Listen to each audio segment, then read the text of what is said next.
Well, hey guys, good morning. Good morning. Brent Abel here, webtennis.com. Another episode of What's the Right Shot. I think we're up to number 352. Nice fat number there. What I've got for you today is I'm going to bust a myth. This 10-foot tether rule myth. And I've tried it. Just doesn't work for me. I've got a better way of, at least for me, I've got a better way of working that when we get in that situation where a partner gets pulled wide or you get pulled wide. We're going to work on that in just a second. The first thing is I want to apologize. The last couple of days, my email service has has been I've been scheduling to send out an email alerting you of what's the right shot, 8 a.m. Scheduling it for like 6:40 in the morning, like an hour and 20 minutes before. And for whatever reason, it's not going out for a couple hours after that. So anyway, I don't know what's going on with them. I've tried to reach out to them. Yeah, you know how it goes. Sometimes the customer support is lacking. Anyway, guys. So anyway, that's what's happening. Hopefully, I'll just either get it scheduled earlier for you, but we'll get that worked out. Look, good morning, Mark. Good to have you with me again, as always. And let's get into what I've got for you today on this doubles with the 10-foot tether rule that I just don't really like. And I'm going to tell you why. I'm going to show you why. And look, here's what it looks like. I'm going to stop the point at right before the great Paul Wolf plays a high backhand volley. And look, before we get into this, couple of reminders. If you love what we're doing, please like, subscribe, and hit that notification bell. And yeah, every morning, what we're doing daily, 8 o'clock a.m. Pacific, we're doing another episode of What's the Right Shot. Usually live. From time to time, it's going to have to be pre-recorded based on my schedule, but make sure you don't miss those. And then in the afternoons at 2:30 in the afternoon, going live most of the time this afternoon. I'm not. My bride has got a match this afternoon over here at the Wilson tournament, so I'll be in attendance during the 2:30 time frame. So I do have something pre-recorded for you and ready to go. So look, here's what we're going to look at today. Chris Morgan, my partner with the serve, and Paul Wolf. This is his signature. I mean, among other things, but this is probably the one thing that you got to be really careful of with him. Is he plays the deuce court, and look, yesterday we looked at the backhand return to serve. It was funny. He sent me a little text saying, "Oh, that finish on my backhand looked a little funky." I said, "Yeah, well, okay, whatever. You got the job done." But you got to understand that the reason he's so consistently good. Look at the racket prep.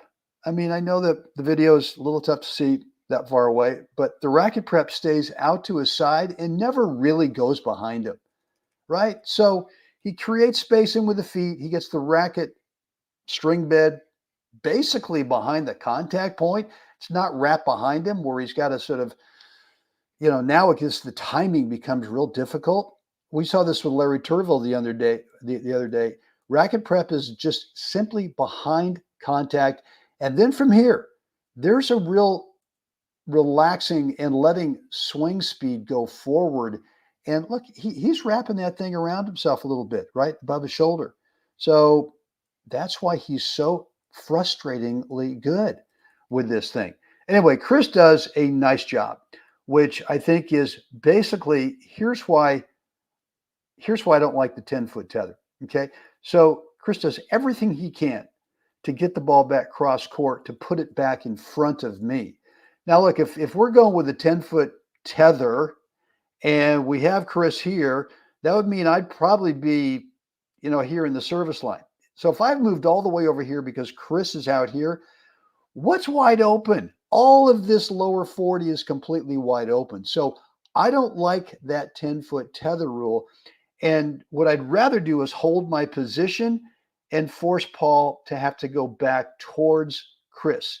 Chris's job now is to do everything he can to try to recover after playing that shot. And so I'm going to hold it. I'm going to hold. And now I'm going to guess. Now I'm going to guess where Paul's going to play the shot. And either I'm guessing because I know his tendencies, or I'm guessing because, well, if I'm Paul, this is where I would play it. or whatever. But I sneak out there at the last second and I get jammed a little bit, but end up being able to kind of get it back down low, and there you have it. And it worked out. So let's kind of look at this from Chris's point of view, right? So Chris plays the serve, and now he's got to come in, and now he's pulled wide, right? So what I try to do is if I'm Chris, I'm doing everything I can to try to play the ball back cross court, obviously trying to keep it away from Lenny, but I want to get it back in front of my partner, right? And that's why if you go with a 10-foot tether, now it doesn't matter because that whole court is left wide open. So look, you try to get across court. If you can't, then I just lob it up the line, or I just lob it up the singles sideline, I should say, and don't lob it up the double sideline. But I'm looking to at least try to get across court. Can't do that, then okay. And now he's done his job. He's got it back in front of me, his partner. And now it's up to me to either kind of show a fake poach or maybe guess what's about to happen, but not to vacate my half of the court so early that it's wide open. And so I hope that makes sense. Yeah, the 10-foot tether rule, I just don't buy into it. So Mark is right. With the 10-foot tether, you would be in the middle of the deuce court. That's right. Yeah. So look, guys, there's some things out there that you got to question, and this is one of them.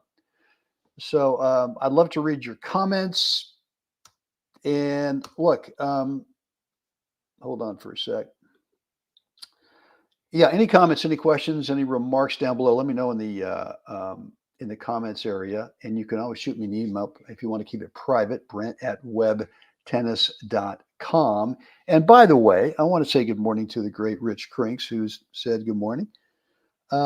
Lefty from Alameda, California, been working like a dog on his game. And look, it's paid off. You know, this week ended up with the silver ball in the 70 mixed doubles. And look, they couldn't play for, he and his partner could not play for the gold because his partner had a prior commitment the next day. We got rained out one day and had plans to have to go play a league thing somewhere. So was not able to play for the gold, but got to the finals and got his first ball. And so congratulations, Rich. Really happy for you. You know, it's a big deal. Whether it doesn't matter what color the ball is, you know, it could be bronze, could be silver like yours, could be a gold, whatever it is. Getting that first one's a big accomplishment, and it really kind of starts another layer of belief that that you can actually do this. So well done, Rich. Happy for you. And as I tell you, man, just keep working. Just keep working. So, guys, what I've got for you is, you know, if you've been with me at any amount of time, you know that I think it's really important that we manage our between points time. If this is the first time you've been with me, hey, welcome and glad to have you on board. And one thing I've got for you, if you've not picked this up yet, there's a link down below in the description area. Take you over to webtennis.com, my website, where you can pick up a private but free video. It's a 20-minute video that describes the 80-20 reality, which is between points and on side changes. When we're not playing points, that comprises about 80% of our matches. Only 20% of the time are we actually playing points. When you manage the 80% really well, when you discipline, when you habituate it, when you practice it, and it becomes so natural for you, a between points routine. For me, it's a 4-part step-by-step between points routine that once you discipline, once you habituate it, feels authentic, it feels natural. You just have a tendency to get some clarity. How do you want to start the next point? And that clarity has a way of working its way over into the point itself in terms of shot choice clarity. So look, if you've not picked up this course, I highly encourage you to do it. Down below, webtennis.com. Just drop in the first name and email address. You'll get access to it. And if you had picked it up, keep working on it. Don't just think this is like a light switch. Oh, I've got the course. Oh, I got to play a big match tomorrow. I'm going to go watch the course. No, you got to do this every day. It's got to be part of your daily mindset training on and off the court. So with that said, guys, hope this has been helpful today on the 10-foot tether. Yeah, if you love what I'm doing, please like, subscribe, and hit that notification bell.